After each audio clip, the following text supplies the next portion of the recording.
Welcome to Shadowed Story. Hit the subscribe button and join the Shadowed Story family. Don't forget to turn on notifications so you never miss a new story. The Price of the Woods. The woods were silent, eerily so.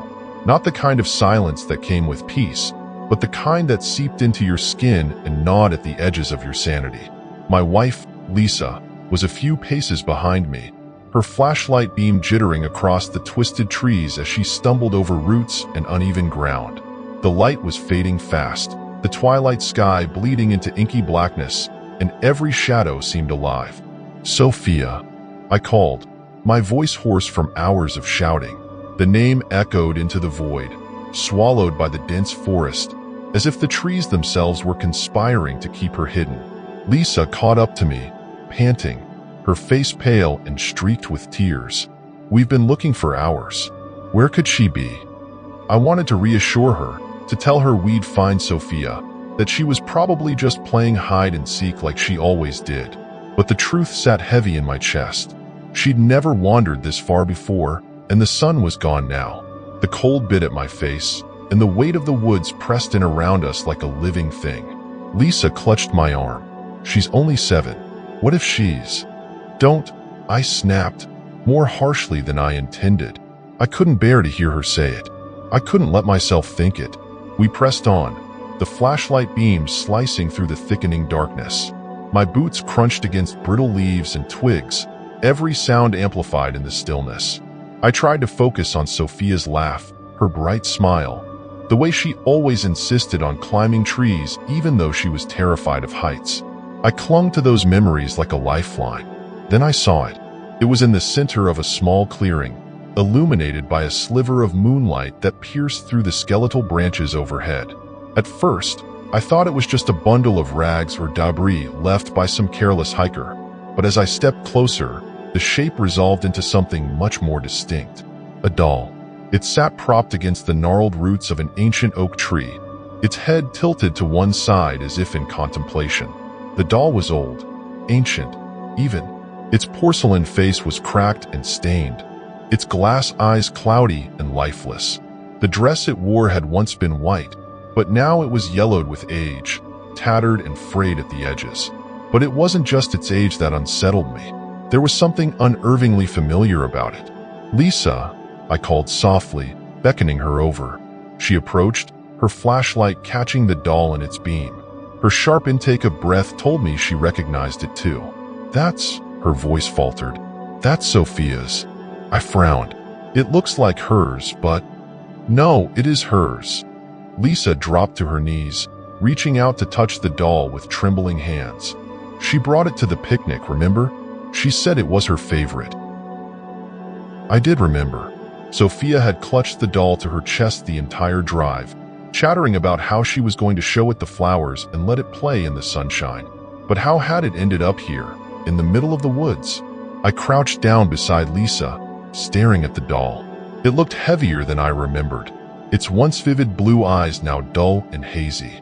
I hesitated, then picked it up. The instant my hands touched it, a sharp chill ran through me, so intense it felt like my bones had turned to ice.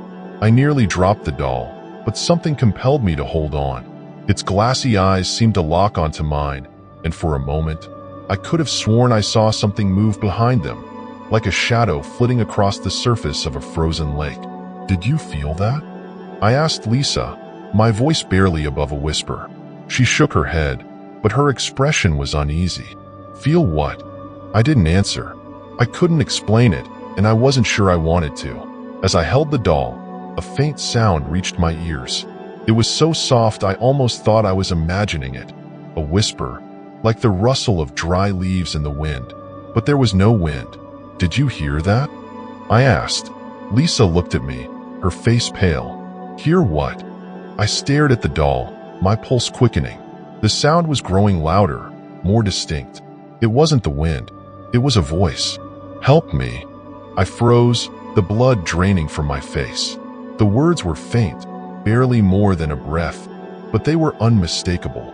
"Lisa," I whispered, my voice trembling. "The doll." But before I could finish, the doll's head moved. It was subtle, just a slight tilt, as if it were turning to look at me, but it was enough to send a jolt of terror through me. Lisa screamed, stumbling back and nearly dropping the flashlight. "What's happening?" I didn't answer. I couldn't tear my eyes away from the doll. Its lips, cracked and faded, were moving. "Daddy," it whispered, the voice thin and weak but unmistakably Sofia's. "Daddy, help me." My hands trembled as I held the doll closer, staring into its cloudy eyes. "Sofia?" I breathed. The doll shuddered, its tiny body trembling in my grasp. "Daddy, it hurts." Lisa was sobbing now, clutching at my arm as if to ground herself. "What's wrong with her? What's happening to her?" I didn't have an answer. All I knew was that this wasn't some cruel trick or hallucination. This doll, this grotesque, lifeless thing, was somehow our daughter. The forest around us seemed to darken further, the air growing heavy and oppressive.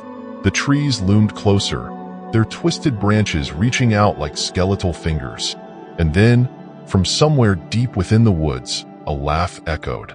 It was low and guttural, like the growl of some ancient, primal beast. It sent a wave of cold terror through me, and I instinctively pulled the doll. "Sofia, closer." "You found her," the voice said, the words slithering through the air like smoke. "But she is mine now." "No," I shouted, my voice breaking. "You can't have her." The laugh deepened, reverberating through the clearing. "She came to me willingly," the voice said. "She sought refuge in my woods, and I granted her wish." "What wish?" Lisa cried, her voice shrill with panic. The voice paused, as if savoring the moment. "She wished to be safe," it said finally, "to be protected forever. And so, I made her a part of me." My mind raced, trying to make sense of the impossible. Sofia had always been curious, always drawn to the woods despite our warnings. Had she truly made some kind of deal?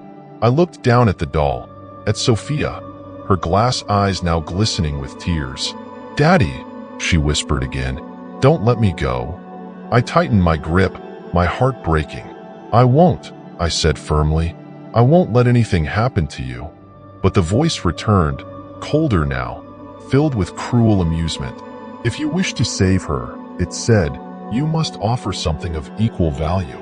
The ground beneath us trembled, and the trees seemed to close in even tighter. The voice was everywhere now, surrounding us, suffocating us. "What does that mean?" I demanded, my voice shaking. "A life for a life," the voice said. "Her soul for yours." I stared into the milky glass eyes of the doll, Sofia, feeling the weight of the voice's words crush me. A life for a life, my soul for hers. Lisa clung to my arm, her face streaked with tears and terror. "There has to be another way," she shouted into the darkness. "You can't take him. You can't take either of us." The disembodied voice chuckled, low and menacing. "There is no other way," it hissed, the sound reverberating through the trees. "She belongs to me unless you offer something of equal value. You brought her into my woods. This is the price." Lisa fell to her knees, her sobs breaking into desperate cries. I felt her grief like a physical blow, but I knew, deep down, there was no escaping this. The woods felt alive now, the shadows pulsing with malevolence, pressing closer as if they hungered for our despair. I looked down at the doll in my arms. Sofia's tiny voice broke through the chaos, soft and filled with pain. "Daddy, I'm scared." My heart shattered. I had to save her, no matter the cost. I knelt down beside Lisa, gripping her trembling shoulders. "Take Sofia," I said, my voice trembling but firm. She looked up at me, horrified. "What? No. What are you saying?" "I have to do this," I said, forcing the words out. "This is the only way to save her." "You can't," Lisa sobbed, shaking her head violently. "You can't leave me. What about us? What about? She's our daughter." I snapped, the tears streaming down my face now. "She's just a child. She deserves to live." Lisa collapsed into me, her sobs muffled against my chest. I held her tightly for what felt like an eternity, the weight of my decision settling over me like a suffocating shroud.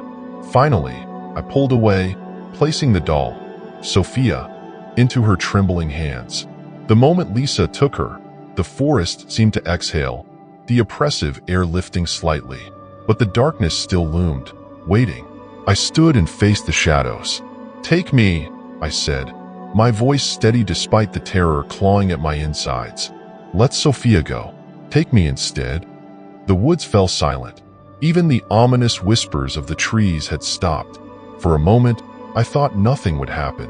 Then the ground beneath me began to tremble, and the voice returned, colder and sharper than before.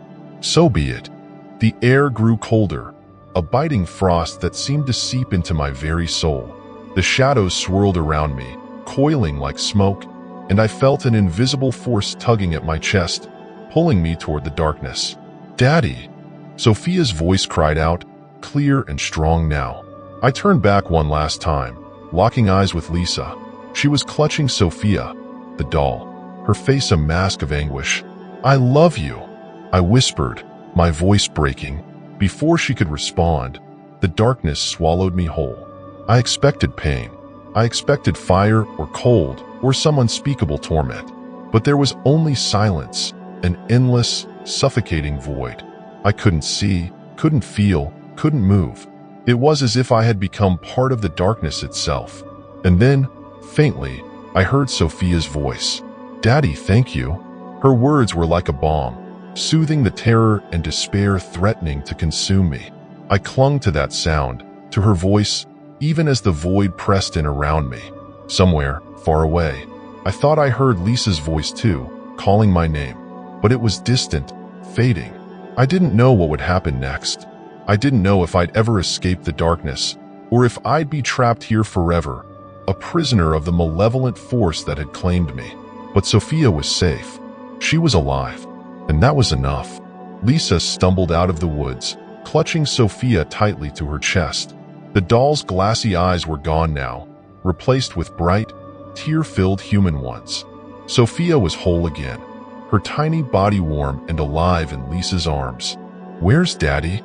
Sofia asked, her voice trembling. Lisa couldn't answer.